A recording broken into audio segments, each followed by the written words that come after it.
Alright, so today is the first lecture of Advanced Performance Management. My name is Aranis, and we are going to start with activity based costing in today's session, right? Alright, in this session, we will do a quick recap of what you guys have already learned in F5, but because obviously we need to recap it a bit. So let's start with the basic idea of ABC. Now, in FI, we have already studied that there are two basic approaches for the distribution of overhead. The first one was traditional absorption costing, and the second one was activity based costing. In absorption costing, we distribute overheads among all products on the basis of either machine hour or labor hour, whichever is higher. But in activity based costing, we identify multiple cost drivers on the basis of which company can distribute its overheads among all products. So let's do a quick example of what we have already done in past. For example, suppose a company is expecting $1 million overhead in the coming year, and it want to distribute these overheads among all products. So what it usually does is distribute overheads in it pool overheads in different categories, which we call cost pools. So let's assume that the first category is a production setup cost, right? Setup related cost, all cost which is related with that. The second one is, suppose it's product testing cost. The third cost pool is suppose it's component supply and storage,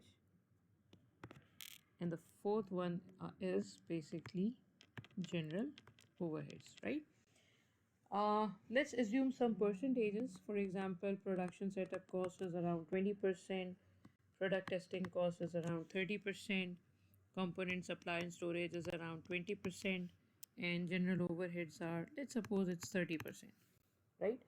So what we have to do now is we have to identify certain cost drivers on the basis of which we can distribute these overheads. So obviously setup the cost can be distributed on the basis of either number of batches or either number of production runs or number of setups. So let's assume that we are going to distribute overheads on the basis of setups. So suppose there are 400 setups, right? So the overhead is around 200,000, and we are expecting setups to be around 400 in the coming year, right? Product testing cost was is around 300,000 in what we are estimating now. What will be the cost driver of product testing cost? It can be number of inspections, it can be number of units inspected during the period, but let's take it number of inspections, and let's assume that the number of inspections will be around 2000 for the coming year. And then component supply and storage, its total overheads will be around 200,000. And let's what can be the cost driver for this? See, this is a supplier related cost, so we can assume we can distribute these overheads on the basis of number of supplier orders, right? So number of supplier orders, let's assume that to be around 2500, and general overheads are 300,000, and this can be distributed on the basis of general machine hours or labor hours, which is used for the traditional absorption costing base. So let's assume this to be distributed on the basis of machine hours, and let's assume machine hours to be around 100,000 for the coming year, right? So what will be the overhead recovery rate for the first cost? It will be 200,000 divided by 400, and that will be around let me check this. Mm,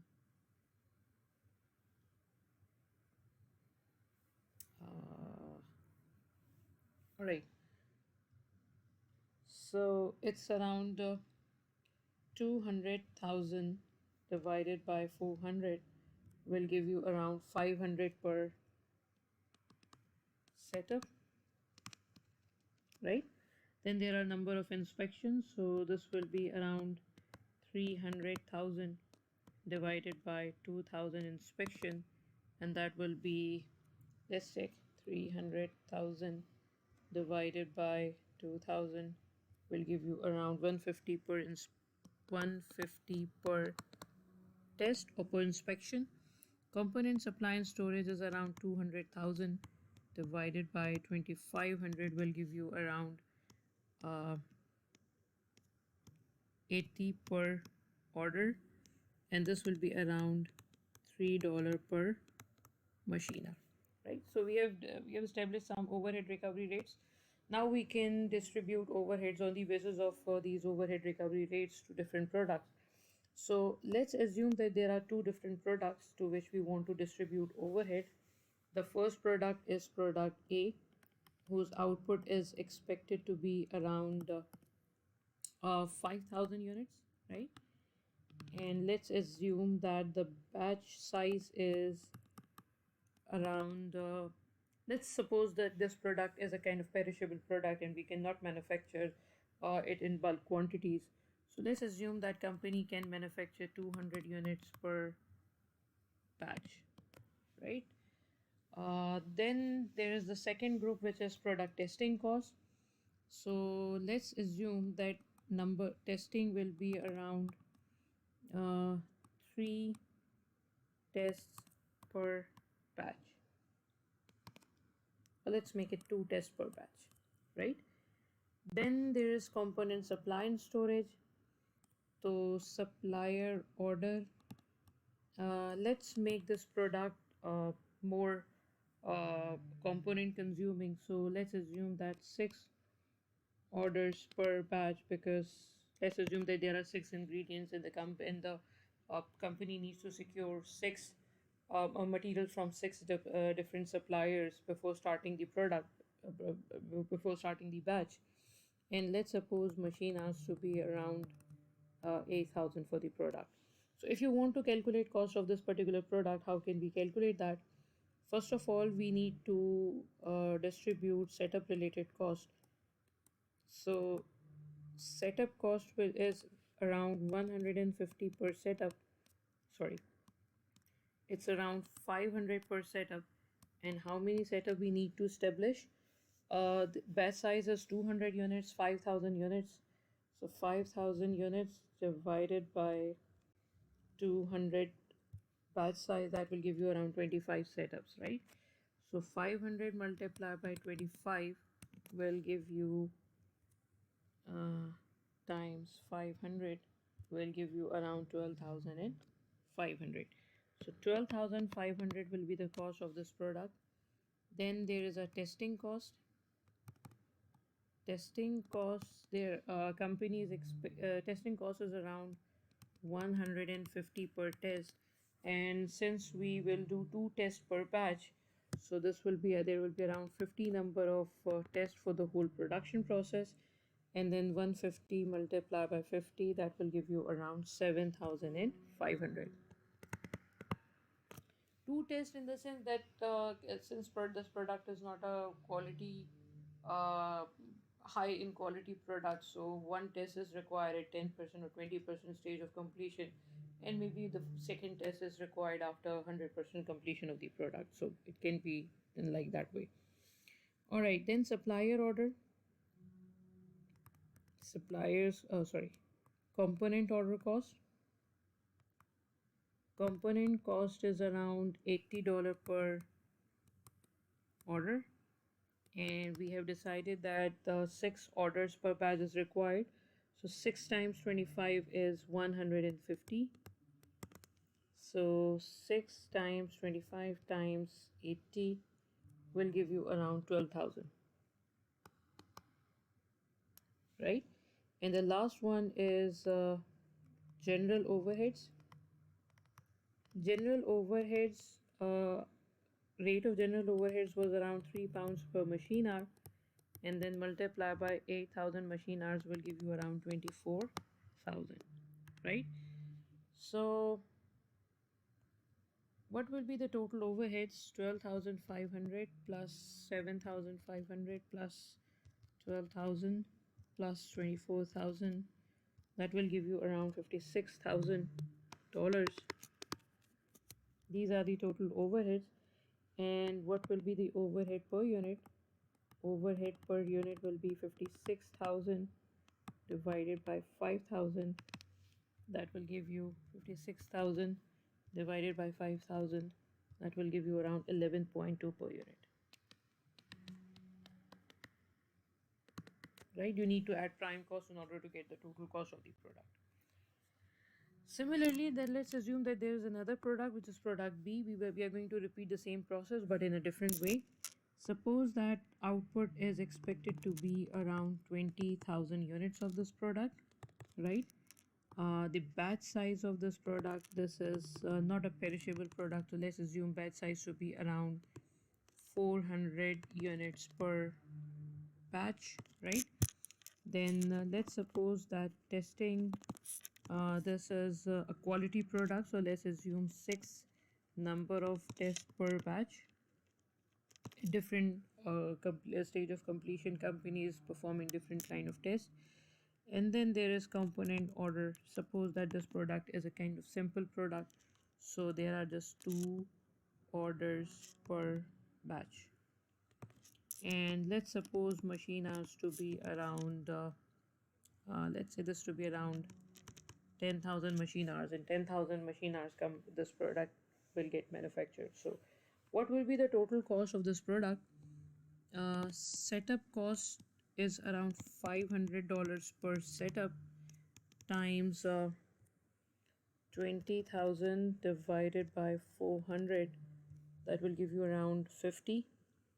All right, so 500 multiplied by 50 will give you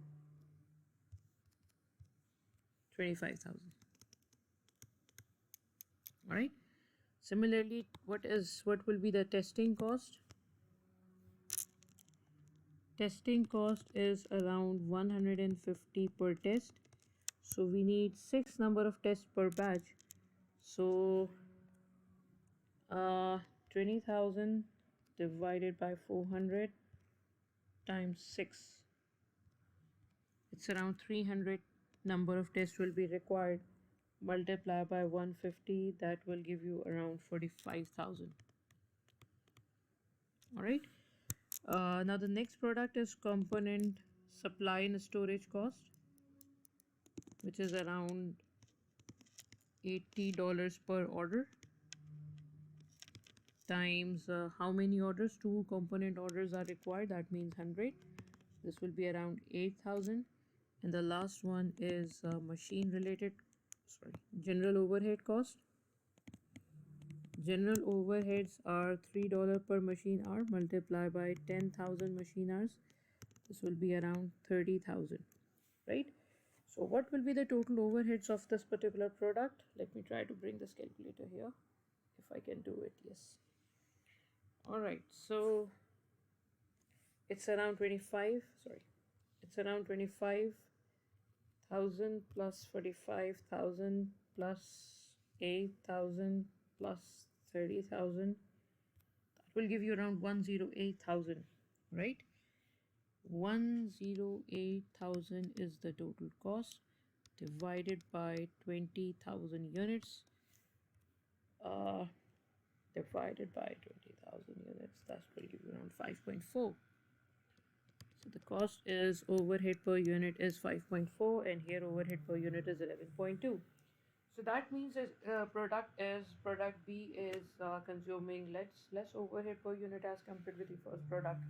So this is basically a quick recap of how we distribute these overheads to the product. Now, what is the benefit of activity-based costing? Why a company may want to switch to activity-based costing?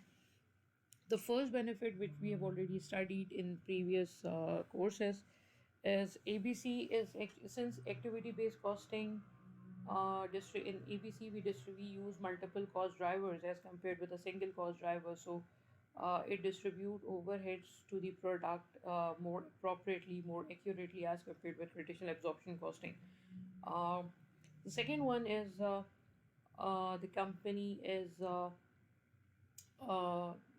company can have uh, more information about the overheads of the product, and that information, that extra additional information company can use to for the cost controlling purposes. And if companies establishing its selling price based on cost plus certain markup, then obviously selling price can be more accurate. So activity based costing do have some benefits. um, but the point is, acha, what can be the extra information? Let's discuss that extra information. For example, in this situation, we know that setup cost is 25,000 for the first product and 12,500 for the first product and 25,000 for the second product. So is product B consuming more resources? No, because cost per unit of the first product is 12,500 divided by 5,000. That will give you around 2.5. This product is consuming around $2.5 component cost, and the second product is consuming 25,000 divided by 20,000. That is consuming $1.25 component cost, setup cost. So since this product is more durable product, more overheads are distributed, more setup related cost has been distributed to product A as compared with B. B is consuming less setup cost, right? Similarly, testing costs we distributed according to the number of tests. Since more tests are required for this product, per unit cost have increased. Component cost in similar way, since this product just require two number of orders, there are less component costs and the machine hours. So obviously company can use this information for future cost cutting exercises, right? um, I mean, how is this is different from traditional absorption costing? Because in traditional absorption costing we have studied that if you reduce machine hours, you can reduce overheads. But in this case, we can say that if you reduce machine hours, only 30% overheads can get affected. Remaining overheads will still remain same, and the 30% overheads still 30% overhead. We still have that issue because these are general overheads which cannot be reduced. So ABC give you much insight, much better information about the product. Now, what uh what are the prerequisites of ABC? I mean, there is a question that arises that if ABC is beneficial, is a better tool for the distribution of overhead. So can all, I mean, is this the case that all companies can use activity based costing? All manufacturing organization can use ABC? Probably no, because there are few conditions which are required for ABC to be more effective. The first condition for activity based costing is the company must use, sorry, the company, if the company is manufacturing multiple products, then ABC will produce a better result as compared with traditional absorption costing, because the problem is basically in the distribution of overheads among all products. So if the company is manufacturing only one or two products, then ABC will not be uh, ABC will not be effective for the company. The second one is if the nature of product is different. If the nature of product is different. Now, what do you mean by this?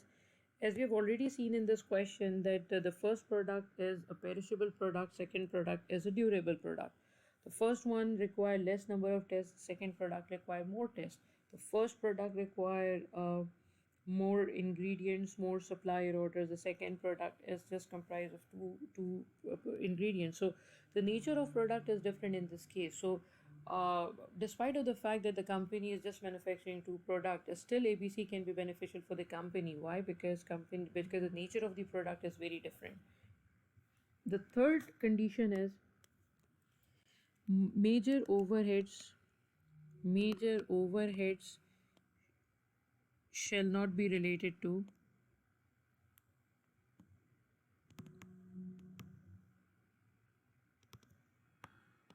a single cost pool, right?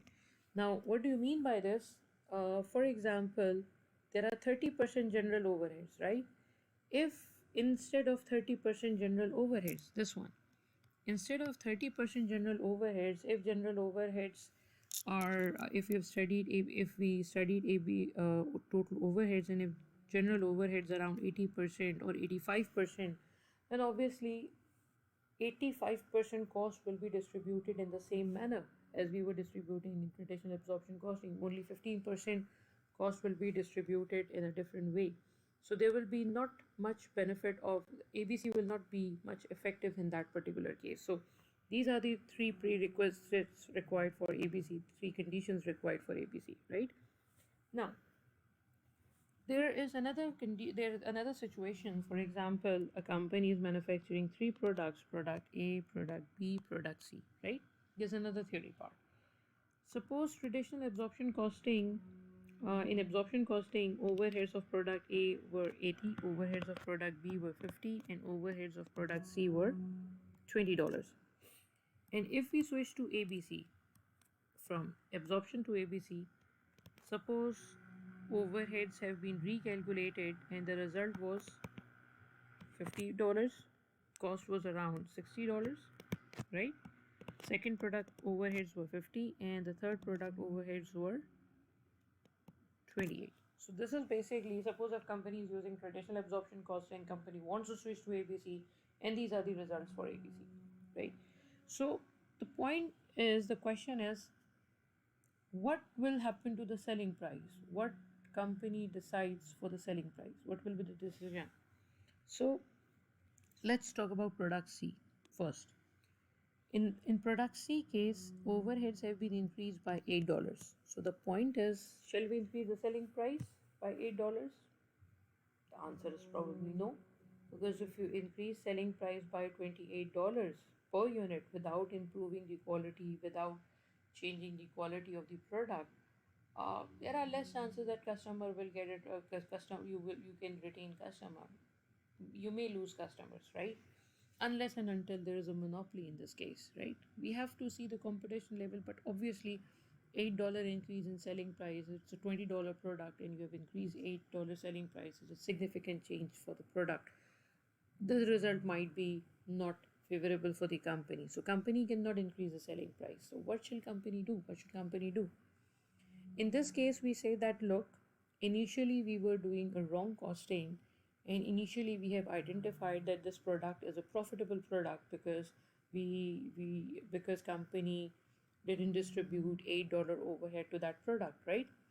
So there are two options. First option is that you have to decide whether to continue with this product or not, because this product is not as much profitable as we were thinking. The second option is we can try to reduce its cost, right? We can try to reduce the overheads of this product. And how we can do that? We can reduce overheads by using the result of these overhead distribution process, the information which we got from the distribution process. We can use that process in order to reduce the cost. For instance, suppose if batch size is around 400 units per, let me change the color of this marker. Suppose batch size is around 400 units per batch, right? 400 units per batch. If we can reduce, if we can increase the batch size to 500 units or maybe 600, if that is possible, so number of batches will reduce, number of batches will reduce. That will have an impact on testing cost, because that is also dependent upon batches. So testing, overall number of tests will reduce, overall component orders will reduce, maybe machine hours will also reduce. So one change can reduce the overall change in the product, provided that all overheads are variable. That thing needs to be analyzed equally. The second one is product B. There's no change, we don't need to worry about that. The third product, cost of third product decreased by $20. Now again the question arises whether company should shall company reduce the selling price by $20? Because whenever we reduce selling price, there are chances that that sales volume may increase because of that reduction. For that, we need to identify, we need to analyze whether the product is price elastic or not, because If the product is price elastic, then reduction in selling price will increase the sales volume of the product, right? Dramatically, and that will ultimately increase its revenue for the company. But if the the product is price inelastic, then decrease in selling price will not increase sales volume uh, significantly that much. I mean, if you reduce selling price by 10%, sales volume will increase, but not by 10%, maybe by 5% or 6%. So ultimately, revenue will decrease. So, if that is the case, if that is the case, if reduction in selling price will not lead to increase in sales volume, then company may stick to $80. Company may continue selling the product at $80. And I mean, the current selling price, not reduce the selling price, and company may enjoy the profit made by the product because this product is consuming far less resources as we were expecting, as we were uh, analyzing initially. So this is basically something which we can do with the selling price of the product. Now, there is another concept which is now the case. There is another concept of activity-based management system now. Examiner P5 examiner asks a lot of questions about activity-based management. Now, activity, what do you mean by activity-based management? Management means we want to manage the products, we want to take some decisions on the basis of the result which we got from activity-based costing, right? So there are two aspects of activity-based management system. The first one is at operational level, and the second is at strategic level, right? Operational level means that we want to analyze activities into value added activity or non value added activity. Any activity which has been classified as non value activity shall be eliminated, and any activity identified as value added activity shall be improved. What can be the non value added activity? Non value activity may include some warranty claim costs, I mean, any cost which a company is bearing, but customer is not paying for that cost. Customer is that is not adding the value in the product. For example, if company is bearing cost of for transporting material from store to production and production to store, or if company is bearing some warranty related cost or internal reworking cost or anything like that, customer that is not adding value to the product, so customer is not willing to pay that cost. I mean, after sales services is not a customer related, that will not add value to the product. So that cost can be eliminated by the company. This need to be reduced or eliminated by the company, and value added activity shall be continued, shall be improved, right? Strategic level, at a strategic level we have two areas. We need to identify those products which are actually creating value to the company. What do you mean by this? We need to identify product as a profitable product or value added product to the company. In same case we will do with the customers. If the company is not manufacturing the product, if the company is in service business and it's maintaining some customers, and we need to identify that as well. Customers, I mean, profitable customers and not profit, a customer which is not much profitable for the company, low profitable customers or loss making customers. So company need to identify that as well. um,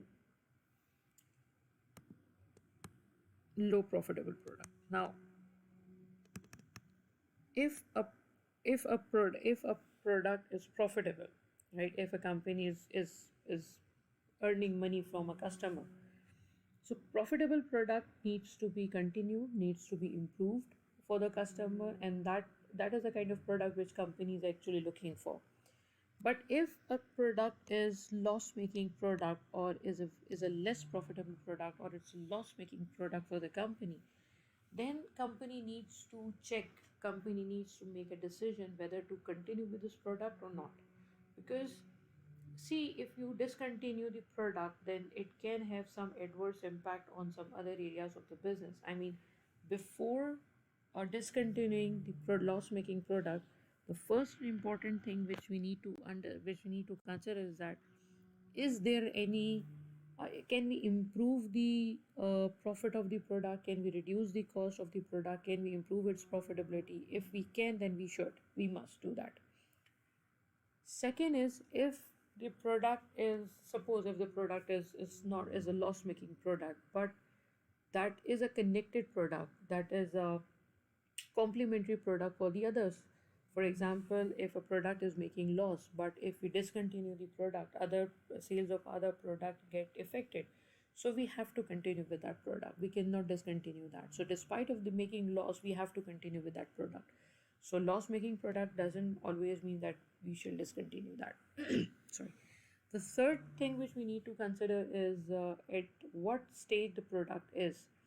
I mean, if product is at early stage, then maybe in future, when there will be economies of a scale, when sales will improve, maybe company can reduce its cost in future. So we need to identify these three areas for the for the low profitable product, and same thing which we need to do in with the low with the customers having low profit or loss making customers.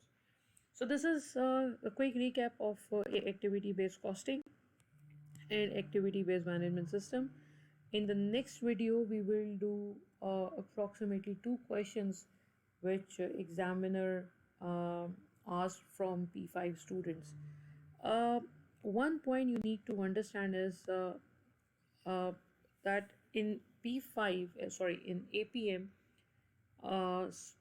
examiner will not ask students to calculate cost per unit under activity based costing system. It's highly unlikely that examiner will ask you guys to calculate cost per unit under APC, because you have already done that thing in F5. You've cleared the paper, you are done with that part.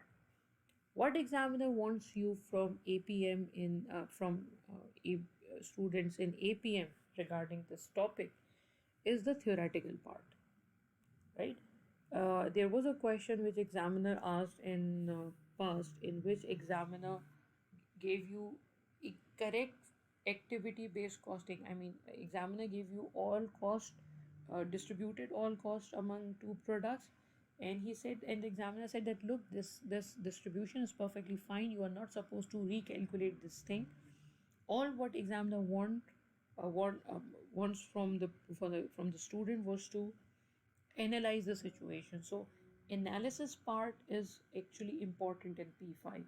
So if you know the number crunching, it's number crunching is important, because you must have an idea what the APC looks like. But the decision making part, the management part, what should be the decision, when to continue, when to discontinue, whether the company should adopt APC, what will be the benefits of APC, if company continue with absorption, what will be the issues with the company, what about the selling price, what about the management, what about, I mean, examiner will ask about the decision making and activity with along with activity based costing. So this is something which examiner is actually looking for. So in the next video we will do a few questions of two questions of APM. I will give you handouts initially. I will tell you which question we will do. I appreciate if you read that question before seeing the video, because it will save time. So that will be that's my next task. We will do it later, right? That's all for the today's video. Thank you everyone.